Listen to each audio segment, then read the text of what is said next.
नमस्कार मंडळी, स्वागत आहे तुमचं किचन रेसिपीजमध्ये। तर आज मस्त खुसखुशीत कुरकुरीत अशी मैद्याची चकली बनवलेली आहे। बऱ्याच वेळा चकली बनवताना ती मध्ये मध्ये तुटते किंवा भरपूर तेल शोषते, मऊ पडते, कुरकुरीत होत नाही, असे बरेच प्रॉब्लेम चकली बनवताना होतात। पण या पद्धतीने जर तुम्ही चकली बनवाल तर अगदी कुरकुरीत होईल आणि तेलही जास्त शोषणार नाही। जास्तीत जास्त दिवस ही चकली छान टिकेल। तर आपण चकली बनवायला घेऊया। त्यासाठी मी इथे 4 वाटी मैदा घेतलेला आहे। वजनी प्रमाण म्हणाल तर 600 ग्रॅम हा मैदा आहे।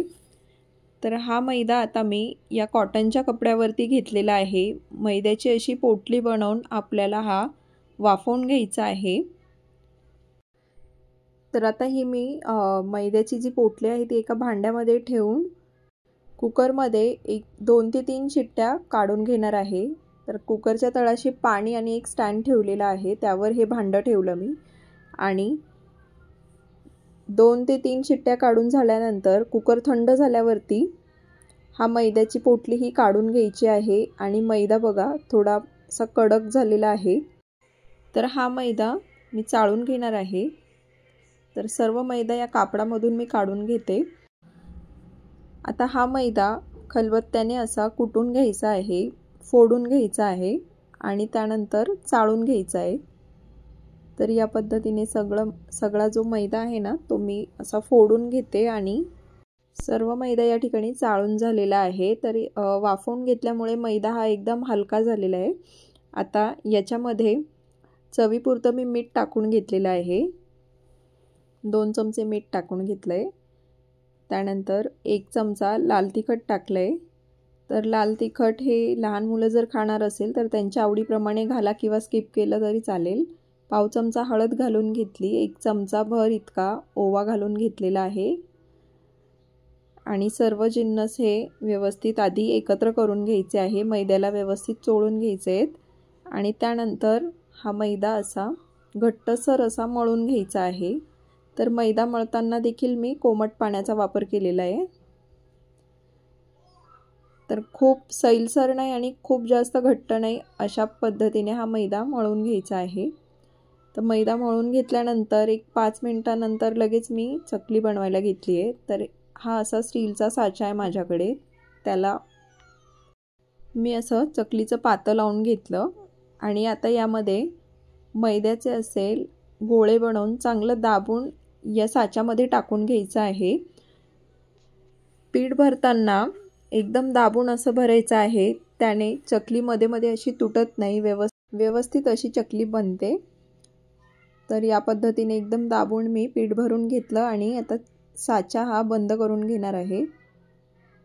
साचा बंद केला आणि चकली पाडायला घेतली। तर या पद्धतीनं किती मोठी हवी आहे किंवा मध्यम आकाराची हवी आहे अशा चकल्या पाडून घ्यायच्या आहेत। तर अशा मध्यम आकाराच्या चकल्या मी इथे पाडून घेणार आहे आणि जो काठ सुटतो तो असा चिकटवून द्यायचा, म्हणजे चकली तेलात सोडल्यावरती सुटत नाही। तर या पद्धतीने सर्व चकली मी आता पाडून घेते।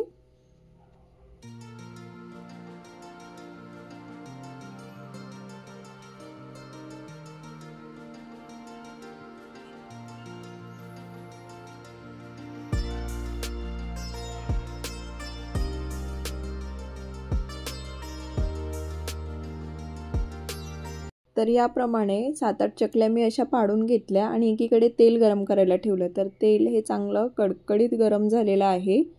गॅसची फ्लेम हाय ठेवलेली आहे।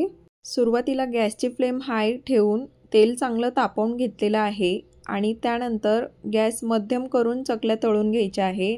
जर हाय फ्लेमवरती चकल्या तळल्या तर चकलीचा रंग लवकर बदलेल, पण चकली आतमधून कच्चीच राहील। त्यामुळे मध्यम गॅसवरच ह्या चकल्या व्यवस्थित अशा तळून घ्यायच्या आहे।